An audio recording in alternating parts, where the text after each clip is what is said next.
Welcome to my channel Juragan Science. Kali ini kita akan mempelajari IPA kelas 8, yaitu latihan ujian sumatif semester 1 part 1. Sebelum kita mulai, silakan sobat-sobat bisa like, komen, dan subscribe di channel Juragan Science. Soal nomor 1, perhatikan gambar berikut. Nomor 5, pada gambar di samping disebut A. Lensa okuler, B. Lensa objektif, C. Revolver, D. Lengan mikroskop. Jawabannya B. Lensa objektif. Lensa objektif merupakan bagian mikroskop yang berada dekat dengan objek yang sedang diamati. Lensa ini berfungsi membentuk bayangan pertama yang bersifat nyata, terbalik, dan diperbesar. Untuk lensa okuler terletak pada nomor 1, revolver terletak pada nomor 4, dan lengan mikroskop terletak pada nomor 12. Soal nomor 2, salah satu perbedaan antara sel hewan dan sel tumbuhan adalah sel tumbuhan memiliki dinding sel sedangkan sel hewan tidak memiliki. Apakah dampak dari sel tumbuhan memiliki dinding sel? A. Tumbuhan bisa berfotosintesis, B. Tumbuhan menjadi kokoh menancap di tanah, C. Tumbuhan tidak bisa bergerak bebas seperti hewan, D. Tumbuhan ketika kekurangan air tidak mati tetapi hanya layu. Jawabannya C. Tumbuhan tidak bisa bergerak bebas seperti hewan. Jawabannya C. Karena dinding sel bersifat kaku sehingga tumbuhan tidak bisa bergerak bebas seperti hewan. Jawaban A disebabkan karena tumbuhan memiliki klorofil, jawaban B karena tumbuhan memiliki akar, dan jawaban D karena tumbuhan memiliki vakuola yang besar terisi air. Sehingga ketika kekurangan air, vakuola akan menyusut sehingga tumbuhan akan menjadi kelihatan layu. Soal nomor 3, perhatikan gambar berikut. Bagian sel yang berfungsi sebagai tempat respirasi sel untuk menghasilkan energi adalah A. Nomor C, B. Nomor F, C. Nomor G, dan D. Nomor I. Jawabannya C. Nomor G.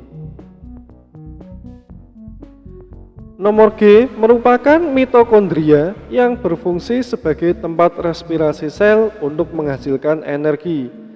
Sedangkan nomor C merupakan inti sel yang berfungsi untuk mengatur keseluruhan aktivitas sel. Nomor F merupakan badan Golgi yang berfungsi sebagai tempat sekresi, membentuk membran plasma, membentuk dinding sel pada sel tumbuhan, dan sebagai transport lipid. Nomor I merupakan kloroplas yang berfungsi sebagai tempat fotosintesis tumbuhan. Soal nomor 4, mengapa tumbuhan setelah berhari-hari tidak disiram air tidak langsung mati tetapi hanya layu saja? Berbeda dengan hewan atau manusia yang berhari-hari tidak minum air bisa mati. A. Tumbuhan memiliki dinding sel, B. Tumbuhan memiliki kloroplas, C. Tumbuhan memiliki vakuola, D. Tumbuhan tidak memiliki sentriol. Jawabannya C. Tumbuhan memiliki vakuola. Jawabannya C. Tumbuhan memiliki vakuola karena vakuola pada sel tumbuhan berfungsi untuk menyimpan cadangan air. Ketika tumbuhan disiram air, maka vakuola akan menggembung sehingga tumbuhan tampak segar. Sedangkan ketika tumbuhan berhari-hari tidak disiram, maka tumbuhan akan mengambil cadangan air dari vakuola sehingga vakuola akan menyusut dan tumbuhan akan menjadi kelihatan layu. Dinding sel bersifat kaku sehingga membuat tumbuhan tidak bisa bergerak bebas seperti hewan. Kloroplas berperan dalam proses fotosintesis tumbuhan dan sentriol berperan dalam pembelahan sel hewan. Soal nomor 5. Berikut ini yang termasuk organ adalah A. Darah merah, B. Lapisan epidermis kulit atau kulit ari, C. Sistem pernafasan, D. Jantung. Jawabannya D. Jantung. Jantung merupakan salah satu organ dari sistem organ peredaran darah. Sedangkan darah merah termasuk sel, lapisan epidermis kulit termasuk jaringan, dan sistem pernafasan termasuk sistem organ. Soal nomor 6, perhatikan gambar berikut. Gambar di samping merupakan salah satu contoh bahan makanan berbagai sumber nutrisi: A. Karbohidrat, B. Protein, C. Lemak, D. Vitamin. Jawabannya A. Karbohidrat. Contoh makanan sumber karbohidrat diantaranya ada beras, jagung, singkong, dan kentang. Sedangkan contoh makanan sumber protein diantaranya telur, daging merah, daging ayam atau unggas, kacang-kacangan, dan ikan. Contoh makanan sumber lemak diantaranya minyak, alpukat, keju, yogurt, dan berbagai macam gorengan. Contoh makanan sumber vitamin diantaranya berasal dari berbagai buah-buahan dan sayur-sayuran. Soal nomor 7, di antara jenis lemak berikut ini yang relatif lebih aman untuk dikonsumsi adalah A. Lemak trans, B. Lemak jenuh, C. Lemak tak jenuh, D. Kolesterol. Jawabannya C. Lemak tak jenuh. Lemak tak jenuh bisa juga disebut sebagai lemak baik. Fungsi dari lemak tak jenuh adalah untuk mengontrol kadar kolesterol dalam darah. Sedangkan lemak trans yang berlebih dapat meningkatkan kadar kolesterol dalam darah yang dapat meningkatkan resiko terkena penyakit jantung. Lemak jenuh yang berlebih berakibat kadar kolesterol akan meningkat dan bisa meningkatkan resiko terkena penyakit jantung serta diabetes tipe 2. Kolesterol yang berlebih dalam darah dapat menyumbat pembuluh darah sehingga memicu terjadinya penyakit jantung dan tekanan darah tinggi. Soal nomor 8. Zat aditif merupakan zat tambahan dalam suatu makanan atau minuman yang memiliki dua jenis, yaitu alami dan buatan. Berikut adalah yang termasuk dalam zat aditif buatan kecuali A. Sakarin, B. Madu, C. Aspartam, D. Natrium benzoat. Jawabannya B. Madu. Madu merupakan zat aditif alami yang dihasilkan oleh lebah. Sedangkan jawaban A, C, dan D salah karena sakarin, aspartam, dan natrium benzoat merupakan zat aditif buatan. Soal nomor 9. Di antara pemanis berikut yang relatif aman dikonsumsi oleh penderita diabetes adalah A. Gula batu, B. Glukosa, C. Fruktosa, D. Sakarin. Jawabannya D. Sakarin. Sakarin merupakan pemanis buatan yang relatif aman dikonsumsi oleh penderita diabetes karena tidak mengandung kalori. Sedangkan jawaban A, B, dan C salah karena gula batu, glukosa, dan fruktosa mengandung banyak kalori sehingga relatif kurang aman jika dikonsumsi penderita diabetes secara berlebih. Soal nomor 10, suatu makanan yang tersusun atas lemak dan air agar bisa bercampur di dalamnya bisa ditambahkan zat aditif berupa A. Zat pengemulsi, B. Zat pengental, C. Zat pemberi aroma, D. Zat pengawet. Jawabannya A. Zat pengemulsi. Zat pengemulsi bertujuan untuk mempertahankan penyebaran lemak di dalam air sehingga tidak pecah. Contohnya seperti lecitin yang terdapat pada mayones atau yogurt. Sedangkan zat pengental dapat menstabilkan dan memberi struktur pada makanan sehingga terlihat lebih menarik. Zat pemberi aroma untuk memberikan aroma khas seperti buah-buahan pada makanan. Zat pengawet untuk memperpanjang umur makanan dan mencegah pembusukan. Soal nomor 11, perhatikan gambar berikut. Darah yang miskin oksigen terdapat pada gambar nomor A1 dan 2, B1 dan 3, C2 dan 3, D2 dan 4. Jawabannya A1 dan 2. Gambar nomor 1 merupakan atrium kanan yang berfungsi menerima darah dari seluruh tubuh. Dan gambar nomor 2 merupakan ventrikel kanan yang berfungsi memompa darah dari jantung menuju paru-paru. Kedua bagian jantung tersebut miskin oksigen dan kaya akan karbon dioksida. Sedangkan untuk gambar nomor 3 merupakan atrium kiri yang berfungsi menerima darah dari paru-paru yang kaya akan oksigen. Dan nomor 4 merupakan ventrikel kiri yang berfungsi memompa darah dari jantung menuju ke seluruh bagian tubuh yang kaya akan oksigen. Soal nomor 12, perhatikan data berikut. 1. Dibentuk di dalam sumsum merah tulang. 2. Mempunyai inti sel. 3. Tidak mempunyai inti sel. 4.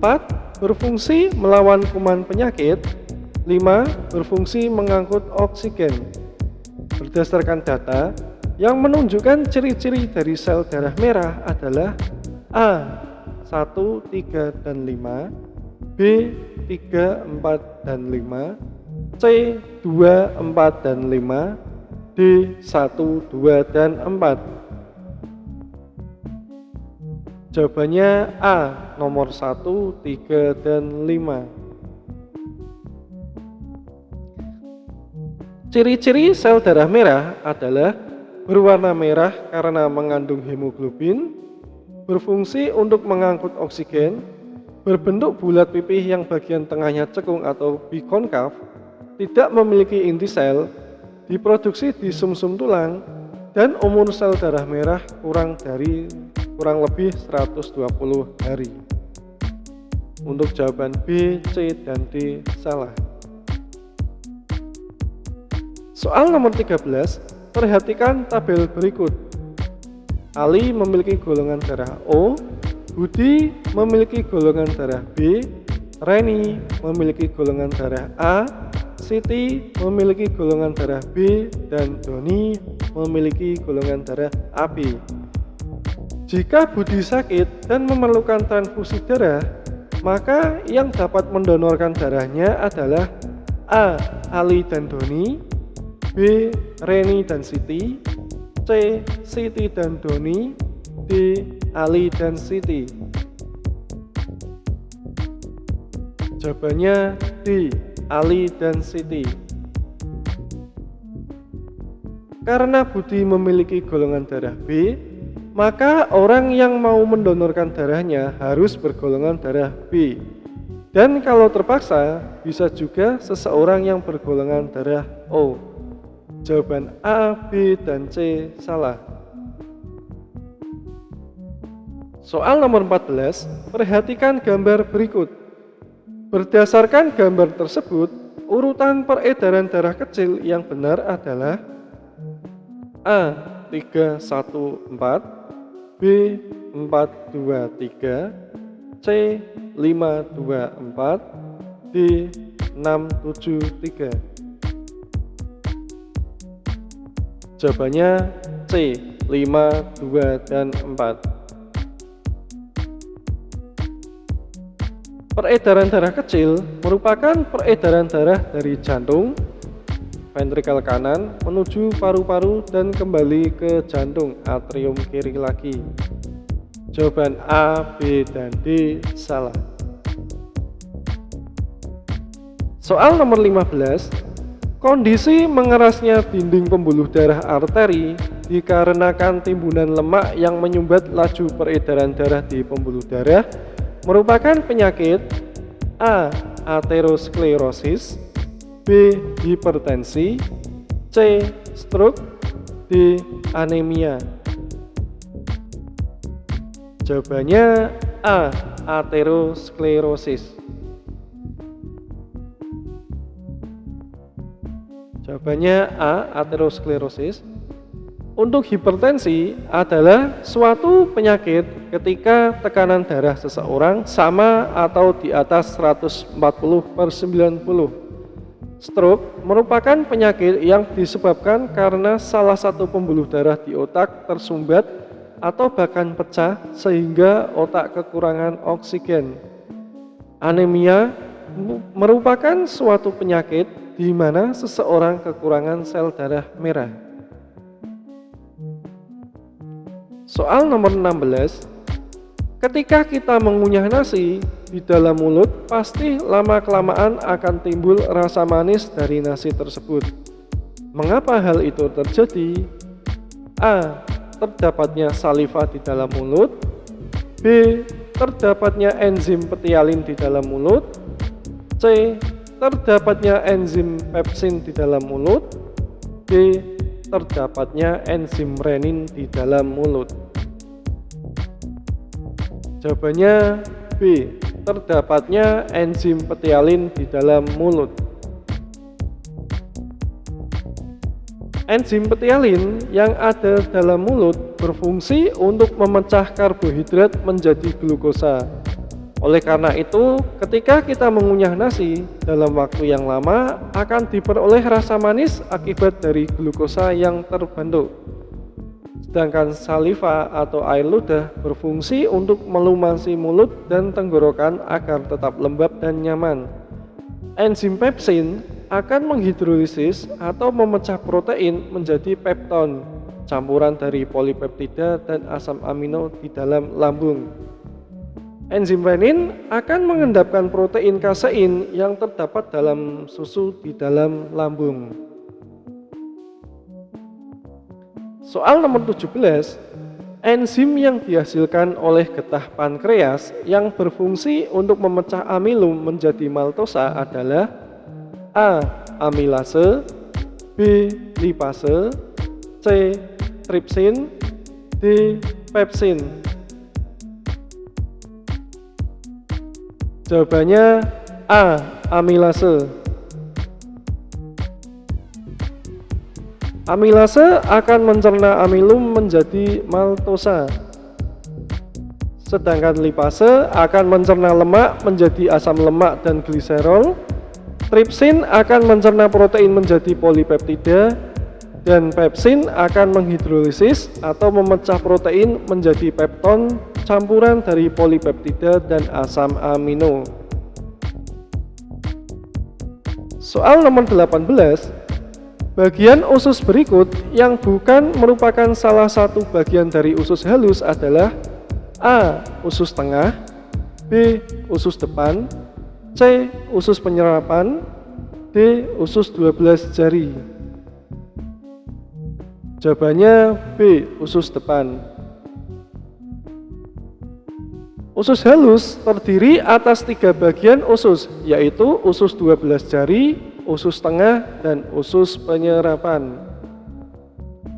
Jawaban A, C, dan D salah. Soal nomor 19. Salah satu hormon yang dihasilkan pankreas yang berfungsi untuk mengatur kadar gula dalam darah adalah A. Hormon insulin, B. Hormon adrenalin, C. Hormon tiroksin, D. Hormon paratiroid. Jawabannya A. Hormon insulin.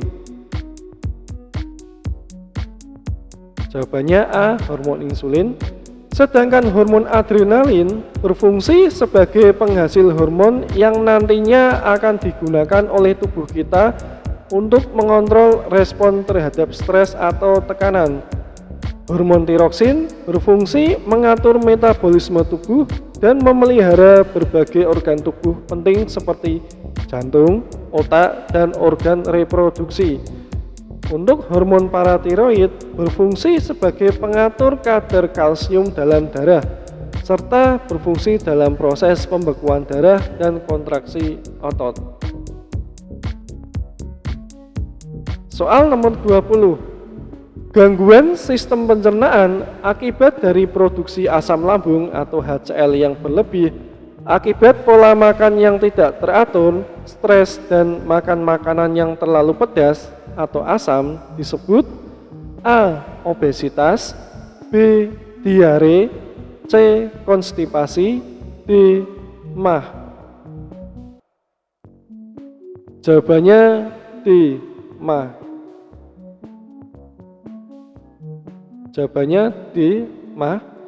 Untuk obesitas merupakan peristiwa di mana tubuh memiliki kandungan lemak yang berlebih. Diare merupakan penyakit pada saluran usus besar yang diakibatkan oleh infeksi bakteri Entamoeba coli. Sedangkan konstipasi merupakan kondisi di mana feses keras atau kering sehingga sulit dikeluarkan. Demikian pembahasan kita kali ini. Thank you for watching. Jangan lupa untuk like, comment, dan subscribe di channel Juragan Sains. Terima kasih.